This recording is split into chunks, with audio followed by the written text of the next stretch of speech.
Netflix पे कोई movie देख सकते हो। अगर वही बारिश नहीं हो रही है तो आप अच्छे से जो है खुशी खुशी बाहर जाकर फुटबॉल खेल सकते हो। तो इसको हम इफ एल्स कंडीशन बोलेंगे, जहां पे हम डिसीजन ले रहे हैं on the basis of the condition. यहाँ पे कंडीशन ये है कि अगर बारिश हो रही है तो हम घर के अंदर बैठेंगे, अगर बारिश नहीं हो रही है तो हम बाहर जाकर फुटबॉल खेल सकते हैं।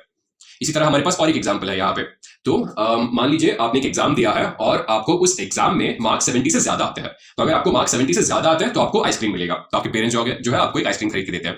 अगर वही आपके मार्क्स 70 से कम है तो फिर ऑब्वियसली आपके पेरेंट्स आपसे गुस्सा है और आपको बोलते हैं एक मॉक टेस्ट देने के लिए, ताकि आपके जो है मार्क्स इंप्रूव हो। तो फिर से इफ एल्स, तो यहाँ पे कंडीशन यह है, अगर मार्क्स ग्रेटर देन 70 है तो आपको आइसक्रीम मिलेगा, अगर वही मार्क्स जो है लेस देन 70 है तो आपको एक मॉक टेस्ट देना पड़ेगा ताकि आपके मार्क्स जो है इंप्रूव हो। तो अभी हम लोग देखते हैं इफ स्टेटमेंट के साथ हम जावा में कैसे काम कर सकते हैं। तो यहाँ पे जो है इफ स्टेटमेंट का सिंटेक्स है। सिंटेक्स क्या है? सिंटेक्स मतलब कोड स्ट्रक्चर क्या है। तो इफ स्टेटमेंट का सिंटेक्स ये है, इफ, फिर आप जो है 2 राउंड ब्रेस दोगे, उसके अंदर आप कंडीशन लिखोगे। कंडीशन ये है इफ 20 इज ग्रेटर देन 18। तो अगर ये कंडीशन ट्रू हुआ तो आप बॉडी में एंटर करोगे और जो भी इस इफ स्टेटमेंट के बॉडी के अंदर प्रेजेंट है वो आप प्रिंट कर दोगे। तो क्योंकि ये ट्रू है यहाँ पे इफ 20 इज ग्रेटर देन 18, आप बॉडी के अंदर जाओगे और आप वो प्रिंट कर दोगे। उसी तरह हमारे पास और एक एग्जांपल है यहाँ पे। तो यहाँ पे इफ एल्स देख रहे हैं, यहाँ पे बस इफ था, यहाँ पे हम इफ एल्स देख रहे हैं। तो इनिशियली x का वैल्यू 20 था, y का वैल्यू जो है 18 है, और यहाँ पे हम कंडीशन चेक कर रहे हैं if y is greater than x।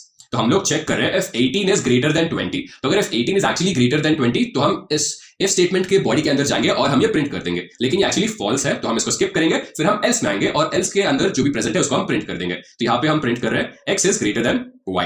तो अभी हम एक्लिप्स में जाके ये दोनों जो है इंप्लीमेंट करते हैं। मैं इन दोनों को हटा देता हूं यहां से।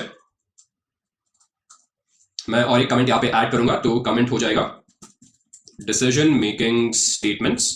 फिर हमारा पहला डिसीजन मेकिंग स्टेटमेंट है इफ, और यहाँ पे मुझे कंडीशन लिखना पड़ेगा इफ 20 इज ग्रेटर देन 18, और मैं 2 जो है कर्ली ब्रेस दूंगा, इसके अंदर मैं बॉडी लिखूंगा इसका, और बॉडी ये है। अगर ये ट्रू हुआ तो मुझे प्रिंट आउट करना पड़ेगा, क्या प्रिंट करना पड़ेगा मुझे? 20 इज ग्रेटर देन 18, और इसके बाद मुझे एक सेमीकोलन डालना पड़ेगा। फिर मैं इसको एग्जीक्यूट कर दूंगा यहाँ पे, और क्योंकि ये ट्रू है हम इस बॉडी के अंदर पहुंच गया और हमने ये प्रिंट कर दिया है। अगर वही मैं इसको चेंज करूं, मान लीजिए if not 20 is greater than 18, मैं इसको अगर उल्टा कर दूं 18 इज ग्रेटर देन 20 करूं, तो अभी आपको क्या लगता है सोल्यूशन क्या होगा? फिर मैं इसको रन कर रहा हूं और जैसे आप देख रहे हो हमारा कोई रिजल्ट आया ही नहीं है, राइट। मैं फिर से आपको रन करके दिखा रहा हूं, कोई रिजल्ट नहीं आएगा यहाँ पे, राइट। ये ब्लैंक है, और ये ब्लैंक इसलिए है क्योंकि ये फॉल्स इवैल्यूएट हुआ है। 18 इज नॉट ग्रेटर देन 20, इसलिए जो भी इसके अंदर प्रेजेंट है उसको हम इग्नोर कर देंगे, राइट। तो इसलिए हमारे पास एक और चीज प्रेजेंट है जो कि इफ का एक्सटेंशन है, जिसको हम बोलेंगे इफ एल्स। तो अभी हम इफ एल्स के साथ जो है काम करके देखते हैं। तो यहाँ पे हम लोग अभी इफ, तो उससे पहले हम लोग को 2 वेरिएबल जो है डिक्लेयर करने पड़ेंगे। यहाँ पे मैं लिखता हूँ int x is equal to 20, फिर मैं int y लूंगा और y में जो है मैं स्टोर करूंगा 18। तो हमारे 2 वेरिएबल यहाँ पे तैयार हो गए। फिर मुझे कंडीशन लिखना पड़ेगा यहाँ पे if y is greater than x, तो मुझे एक प्रिंट स्टेटमेंट डालना पड़ेगा यहाँ पे। तो यहाँ पे हो जाएगा system dot out dot print ln, और यहाँ पे मैं लिखूंगा y is greater than x, और अगर वही ये फॉल्स हुआ तो मुझे यहाँ पे एल्स कीवर्ड यूज करना पड़ेगा। तो आप देख रहे हो जहाँ पे ये इफ का बॉडी एंड हो रहा है उसके बाद मैं एल्स लिख रहा हूँ और उसके अंदर मैं कंडीशन लिखूंगा। तो इस बार कंडीशन हो जाएगा system dot out dot print ln, इस बार मैं लिखूंगा x is greater than y, फिर से एक सेमीकोलन यहाँ पे डाल दीजिए और इसको रन कर दीजिए। तो अभी देखते हैं रिजल्ट क्या है। यहाँ पे हमें रिजल्ट मिलता है x is greater than y, क्योंकि ये जो है फॉल्स हो गया। If y is greater than x, जो कि फॉल्स है because 18 is not greater than 20।